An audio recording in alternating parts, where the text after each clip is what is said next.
वंदे पुरुषोत्तमम्। आज हम परम ब्रह्म श्री श्री ठाकुर अनुकूल चंद्र इष्टभृति को लेके विभिन्न ग्रंथों में जो बोले हैं उसको आलोचना करने की प्रयत्न करेंगे। परम ब्रह्म श्री श्री ठाकुर अनुकूल चंद्र अनुश्रुति में बोले हैं, लक्ष्य धन्नाय मनटी व्यस्त इष्ट धन्ना बोहिलुना तब ही चास विधि हृदया मति छर्ण बुझिलुना। एक भाई कथा प्रसंग में प्रश्न करते हैं, इष्टभृति प्रेशर या चाप में करने से क्या होता है? श्री ठाकुर बोलते हैं, हर समय कार्य के अंदर वही धन्ना अगर रहता है, मुझे इष्टभृति कैसे भी हो जुगाड़ करना होगा, तब जीवन के हर परिस्थिति के अंदर इष्ट ओतप्रोत भाव से युक्त हो जाते हैं। ये आलोचना प्रसंग प्रथम खंड 18 नवंबर 41 से लिया गया है। एक भाई प्रश्न करते हैं, इष्टभृति कुछ दिन करने से ही तो सहज हो जाता है, खूब एफोर्ट या प्रचेष्टा कुछ करना नहीं होता है, उससे क्या हम लोगों का उन्नति होता है? श्री ठाकुर बोलते हैं, नॉर्मल या सहज होने पर भी एक सुपरफ्लुइटी ऑफ एनर्जी या उद्भूत शक्ति रह जाता है और हर कार्य में उसका मदद मिलता है।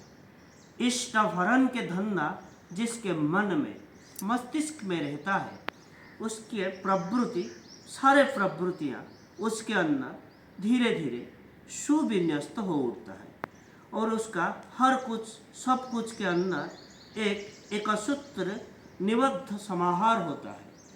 वो बोध के अंदर ही वो प्रस्फुटित हो उठता है। इसके अलावा वो सिर्फ भाव विलासी नहीं होता है, उसका सोचना, उसका कर्म के अंदर एक संगति रहता है। इस भाव से जीवन में कृतकार्यता का जो पथ वो उन्मुक्त हो जाता है। निष्ठ नित्य इष्ट भोग के नैवेद्य निवेदन करके एक आत्म प्रसाद लाभ किया जाता है। ये प्रसाद के अंदर प्रसार भी है, दे के पुष्ट करने के जरिए और पा के पुष्ट और उन्नत होने का पथ है। पुनश्च इष्टभृति क्रमवर्धमान करके रखना होता है। ऐसे प्रचेष्टा पुनश्च अगर हम लेके चलते हैं, ऐसे तपस्यारत अगर रहते हैं, तो उसका उन्नति अनिवार्य होता है। भोज्य व रुपये पैसे ये इष्टभृति के मूल बात नहीं है। उसकी मूल बात है इष्ट को देने का आवेग। उनको ना दे के ना खिला के मुझे अच्छा नहीं लगता, इसीलिए सर्वराग्रह मेरा उनके सेवा की प्रयोजन होता है।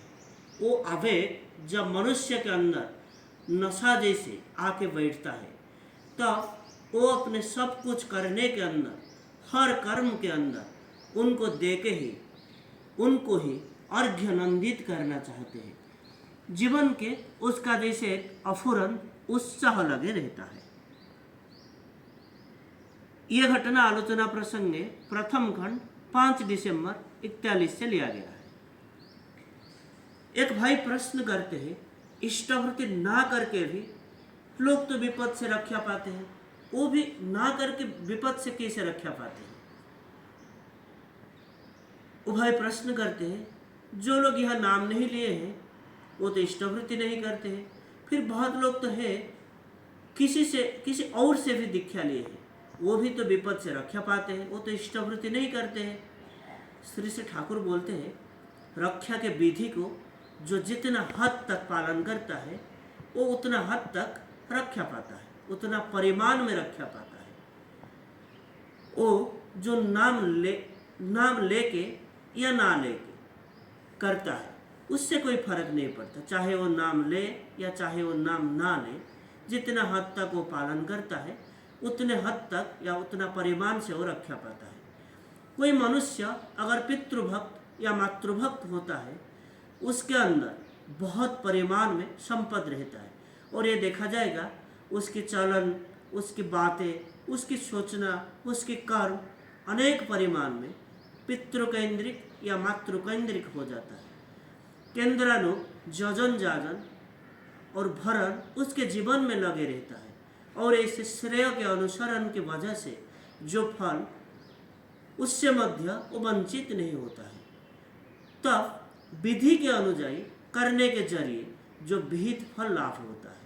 नियमित भाव से इष्टभूति करने का जो फल होता है वो अमोघ होता है। इष्टभूति का मतलब मांगलिक यज्ञ। ये आलोचना प्रसंग तृतीय खंड 20 मार्च 42 से लिया गया है। एक भाई प्रश्न करते हैं, ये जो इष्टभूति की बातें ये क्या नूतन है? श्री श्री ठाकुर कथा प्रसंग में बोलते हैं इष्टभूति के बाद कुछ नूतन नहीं है। जैसे वेद, गीता, बाइबल, कुरान, संहिता, हर किसी के अंदर ये सब बातें हैं। जेम्स के भी बातों में भी इसके आभास मिलता है।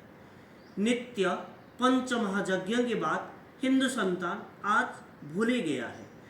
दुर्दशा के जरिए आज वो नत रहता है, दुर्दशा आज उसको घिरे रहता है।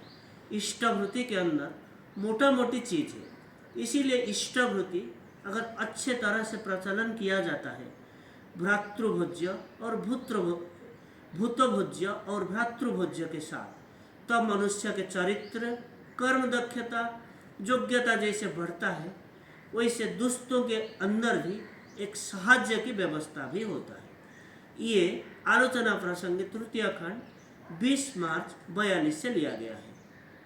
ठाकुर ये जो पंच महायज्ञों की बातें बोले हैं, भागवत में भी इसकी बात उल्लेख है।